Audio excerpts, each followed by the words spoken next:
So what's going on? What's going on, guys? It's your boy Tay, and today we're gonna take a little trip back to the past. I was going through some stuff.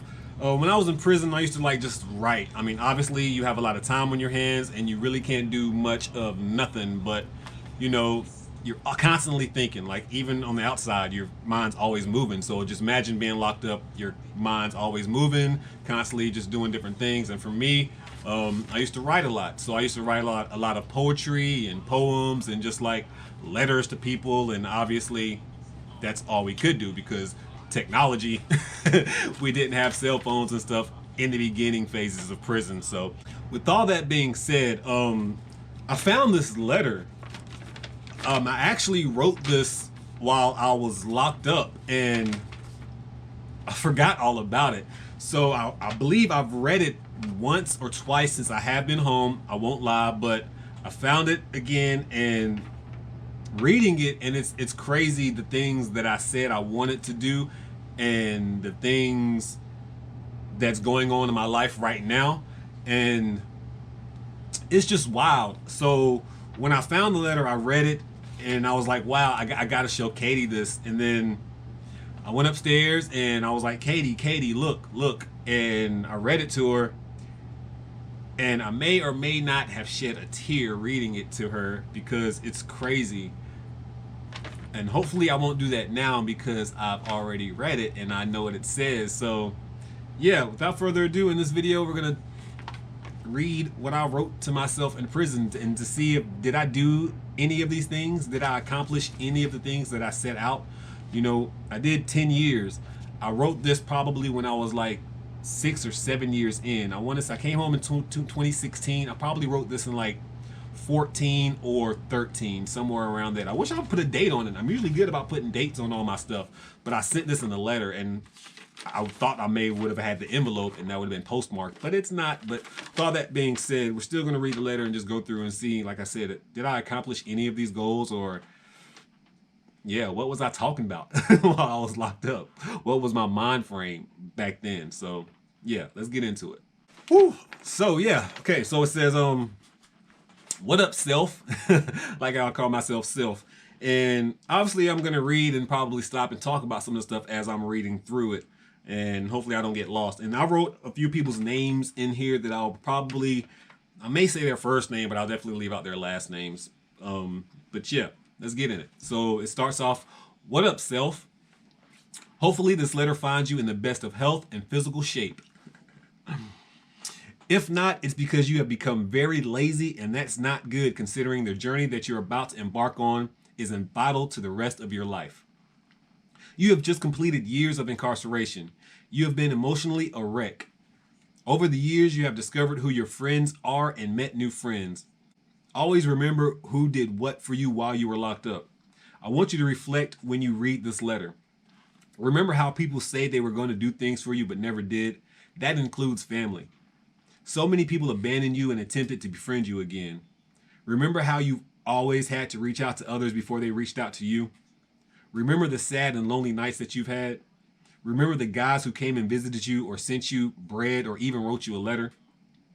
Those are your friends. Hard times reveal true friends. Do you have any true friends? That's only for you to answer while reading this letter. Beware of the ones who are going to come back in your life because you're home. Beware of the ones who really don't care about you. You need real friends in your life. Also, remember the friends that you have met while you were incarcerated. Just a few names to look up while you get time. Today would be a good day to look up these fellas and just drop a kite. You claimed that you would keep it real, so be a man of your word and do that. I wrote a man named Lawrence, a man named Casey, Robert, Tony, Kevin, Donnie, TJ, Joel, and Ty Cree. So I think I'll stop there and pause. So with that being said, writing people when I came home. So when I came home from prison, like you meet a lot of people while you're locked up, you become friends. You say you're gonna do all these things with these people, and then you come home and People forget about you. So while you're locked up, people go home before you, and then those people, like, they just forget about you, or they may keep in touch with you through text messages if you have a cell phone while you're locked up or something like that. But once you come home, that relationship just seems to die down for some reason. I don't know why. And it's been like that. I kept it a buck with every name that I've read on here. Maybe one I can kind of say that I didn't, but that's probably because everybody else failed me. And it's like, you know, I don't want to go through the same things over and over and over. You know, you just feel like you're being used. And I've written every single one of these people. They won't write you back, or when they come home, every single one of them have came home and I didn't even know they were home. So it's, again, like, they're inmates. You meet people back there for a reason, and they're your friend just for that time. I mean, that's what it turns out to be, because the majority of people I met while I was back there, I know I kept it a buck, you know, with everybody. I know I kept it a buck, and there are so many people who won't keep it a buck with you. Like, you know, support people while they're locked up. They come home, and like I said, they don't even act like you exist, or you don't even know they're home. They came and reach out to you. They just forget about you. And it's the mindset of, you know, survival, I guess. You know, do what you can, use people while you can, and then you come home and just, I don't know. It is what it is, but yeah, so I did try to keep it a buck with all these people, every single one of them. But anyways, you have established some sort of relationship with each of these individuals. Make sure you write them at least one time. I did. If they don't respond, it's on them. It was on them because they didn't. Always keep it real, not only with others, but with yourself. Don't forget, this is when your future actually begins. You have been sending books home about business and about God. Forget neither one of them. You will always need to read up on business books. Keep a business mind frame. I know it's going to be difficult to obtain a job and get your own business started, but you have prepared slightly for this. You want to achieve a business by the time you are in your mid-40s. It's not that hard. Proper saving and spending will help. First order of business, my license and vehicle. Everything else will follow. Make sure you always attempt to volunteer for something. Work out, don't be lazy. You get what you give. Always plan things out. It's hard to deviate from something when it's properly planned. Continue writing a little poetry and save them. Maybe put all of your pains in a book. Stocks and bonds are important. Build that portfolio. You should have a business mind frame from here on out. Seek as much knowledge as you can from individuals who have a business or had one or striving to obtain them or obtain one themselves. Business and pleasure don't mix. Most importantly, don't forget while you were incarcerated, God helped you through it. During your incarceration, one of the best years was when you were in the choir, when you had a relationship with God. Don't forget you hope to have a stronger relationship with him by the time you are 40. That's crazy. I will be 40 this year, maybe. You want to be right by then and be a man completely in God's favor. You are highly favored. And I put that in like big, bold letters. I believe that. I am favored, man, because I've lived a life that people don't even understand. Like when I say my life is like a movie, people don't even understand. Like I should have died like so many times. And yeah. Yeah, you are highly favored. Remember that. I suggest you pray when this letter is finished. Keep God with you regardless of what you do. Always. Try to encourage your friends in the Word. Attempt to have a Bible study at your place every month or so. At least one time. Go for 2, though. Be an example of God's love in your life. Get some scriptures in you if you have none by now. Don't forget the females you are interested in while you're incarcerated. Be seeking a wife. Don't fall for the first thing that comes your way. You are a sucker for love. Make sure you really make sure she is the one. No need to make a baby unless it's going to be your wife. You are interested in, and then I list some females here that I guess we don't need to talk about, do we? You were having conversations with several females, and some even hurt you. Caroline and you will never have a real shot. That was like my ex, the one I was with before I got locked up, who left me while I was locked up. I told myself I would never get with her because obviously if she couldn't stick it out through that time, then she wasn't meant for me. And even though, although I knew there was a lot of time that she didn't have to stick with me at the same time, I encouraged her to move on because 10 years is a lot of time to try to be with somebody. So, yeah. But although you may be tempted to seek her, don't. Ashley will always have a place in your heart. And another Ashley was a very good friend majority of my time while I was locked up. Please don't forget about the people who helped you when you were locked up. What happened to Melanie, Jessica, and Angela? Don't forget some of the music that got you through. Oceans by Hillside. It's a wonderful song. If you don't know what Oceans by Hillside is, I suggest you guys look it up. I definitely can't play it because I know that it'd be copyrighted, but I may have a little snippet. And my faith will be made stronger. There you go. Among others, just go back and look at the Billboard's top songs in the years you were locked up. Catch up on those movies. Movies will keep you out of trouble. Before you go do anything dumb, don't forget these years you had to do.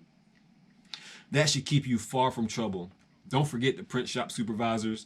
Drop by to see them soon. In the near future, hopefully, Daryl was a really good guy. Keep him in prayer. Mr. Kenny, Joe, they were some good supervisors. Make sure when you do get a job that you work hard at whatever you do. At the end of the day, you'll be satisfied because it's all the sweat you are putting in for the future and the business you want to obtain. You and LaMarcus want a comedy club, right? I really want you to remember the nights you had and said, what will my life be like? Only you can figure that out. Those nights you wanted to cry but couldn't. Those nights when you just didn't want to be here. Those nights when you thought that the time you were locked up was a waste of time. Make sure you know God kept you even in your moments of doubt. Everything works for the good of those who love the Lord and seek him first. Always remember that. Remember to pay your tithes. Remember to do good deeds that you claim you want to do. Go buy a meal for a stranger. Help someone and don't charge them.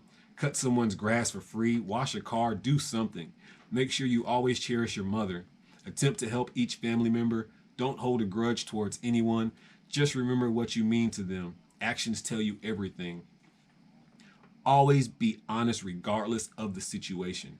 Keep your Bible out, or it says get your Bible out. It may not have been out in a while, but get it back out. Get God's attention.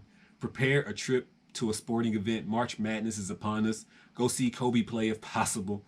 Go to a wrestling match. Have a good time when you can. When you hit 34 times over, no games, hard work ethic. Turn up. Do what you have to do.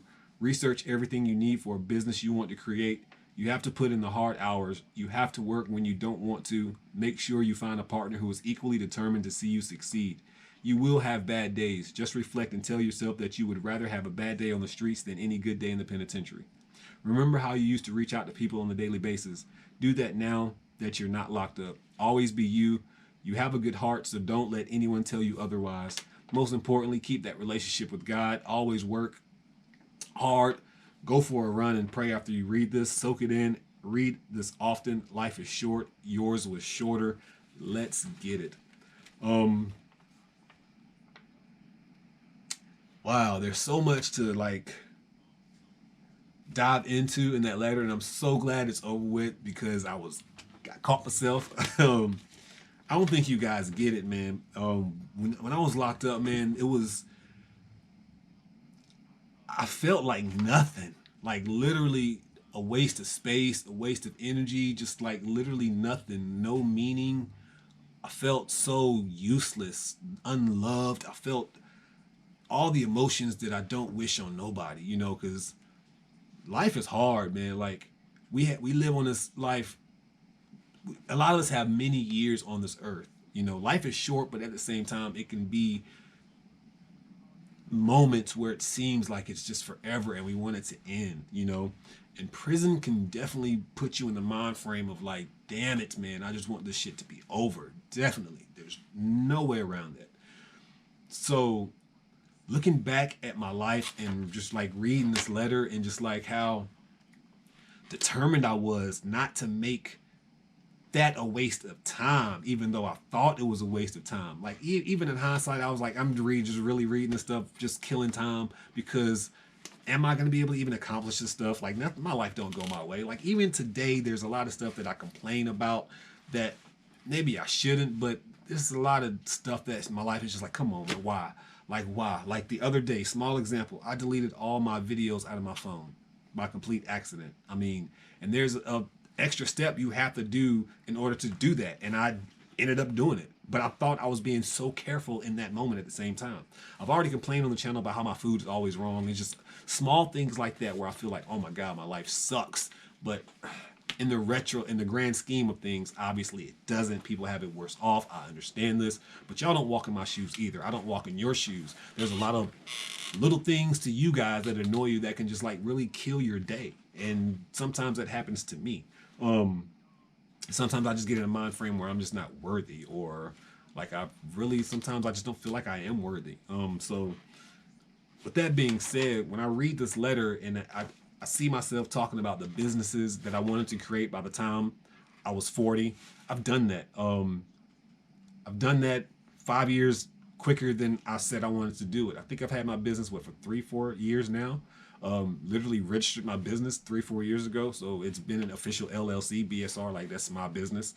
So that's a beautiful thing. And just like creating a different form and streams of income, like when it comes to like the YouTube, even like YouTube, doing that, I never even imagined me doing a YouTube could be a part of something that can help me help other people. I get so many messages all the time saying that how I help other people, and it's for free because it's free information on YouTube. I don't charge anything on my main channel for just me dropping videos. You know, obviously I do have merch. People want to come buy my merch. That's completely on them. I don't always push my merch. I do have merch. You can go cop it. But I don't know, man. It's crazy. Like, even there was a sentence that says cut somebody's grass for free. I don't even remember writing that. I literally I've cut like the entire not the entire neighborhood, but like my neighbor's grass, like the 3 neighbors around me, I cut their grass. Don't even remember writing this sentence. I've definitely washed somebody's car for free, paid meals for strangers. Like, I'm so blessed to be able to do the things that I wrote down here. Go to March Madness. It says March Madness is upon us. Prepare a sporting event. So I wrote this around March Madness, apparently. I've been to March Madness. I've done that. I've actually went to March Madness when Duke lost to South Carolina and we won. I saw us back to back, and that's like a dream come true for me, seeing my Tar Heels in March Madness. I've done that. Wrestling events. I've been to so many wrestling events. I've done that. Just hard work. Like when I was a server and I got a job, or even as a cook, I got a job, I told the dude I would work for free. That's how determined I was to get a job and work. Like, bruh, I'll come work for free and show you how determined I am. Like, hard work, I did that. People don't like me at my jobs because I was a hard worker. So when somebody else is not doing their job and you have to do their job, I would say something about that, or, make little smart comments. So people didn't like that. And my theory was always, you put the job application in, nobody told you to come work. You decided to put the application in, and now that you're here working, you're lazy. And that was one of the worst things about being a manager. People are just lazy in the world in general. So that's something I'm very proud of. No matter where I've been, I've worked hard. Even if I've only worked at your job for 2 days, I was probably the hardest worker that you ever had for those 2 days. And that's something I can honestly say that I'm proud of. And when I was coming home from prison, the lady told me that I would never succeed in jobs because I was lazy, because they expect you to work for free in prison. And who would give their all for working in prison? Not me. I wasn't giving my all working in prison. I wasn't going to do it, not getting paid. But I don't know. The working out stuff, every once in a while I work out. That can definitely be an improvement. Like I said, keeping in touch with the people. I've been real with everybody, man. All my life, I try to keep it real with everybody. Maybe I've shitted on some people in my life. I can't remember, maybe, but for the most part, man, like once I claim somebody to be my friend, I extend that olive branch way longer than I definitely should. All the time. And yeah. It's crazy, man. I still want to get around people who do nothing but business. Even right here when it says get your license in the vehicle, that was the first thing I did. I walked to work on a daily basis until I got a car that I paid for myself. And then I paid off that car. To tell you the truth, I didn't have a license. I had a car before I had a license, but I had insurance and I was pulled over. A felon got pulled. That's how I know I'm blessed too. I was a felon. I got pulled over. I may or may not have been doing something 420 friendly at the time. And I got pulled over, no license, just a driver's permit with insurance. but I was in a nice suit because I was working at the Cheesecake Factory at the time, and I had just got off work, and it was like 12 o'clock at night, and I dropped somebody else off. And the cop was like, all right, you know you're not supposed to be doing this, just go. So, yeah, so when it says right there, sentence, you are highly favored, when I wrote that, like, I know that. I've always said that. I'm highly favored. Even in the moments when I don't even really see it, I know that I'm favored. I just can't figure out the favor where it's supposed to go. Like, where is my favor that is mine? How can I make that favorable for God? Like, how can I expose the favorability that I'm getting? Like, how, like, I want to share that, you know what I'm saying? Like, I know I'm favored, but I just don't know the areas that I'm completely favored in. Like, which door do I need to take to be able to get that full, complete blessing, I guess? Even though I know I'm blessed, you know? I've opened many doors. You know, every once in a while I'll open the door that's not a complete blessing, or, you know, it's a door that I shouldn't have opened, should have kept closed. But at the same time, you know, I still kind of know, like, I'm on the right path a little bit. Like, I'm... This video is way longer than I wanted it to be. Because, you know, guys, I can talk and I can ramble, but, yeah. So, interesting. This is very, to me, it's very interesting. This lets me know that no matter what your circumstances are, no matter what you've been through, you can make a plan and it could come to fruition. Sadly, I didn't get to see Kobe, man. May not never open a comedy club, but I can honestly say that, like, 70% of the stuff was accomplished on this list, and I still have a lot more to go. Yeah, but one thing I'm gonna need you guys to do is make sure that you bless somebody today, because I promise you I will bless somebody tomorrow. At this point in time, your boy Tay.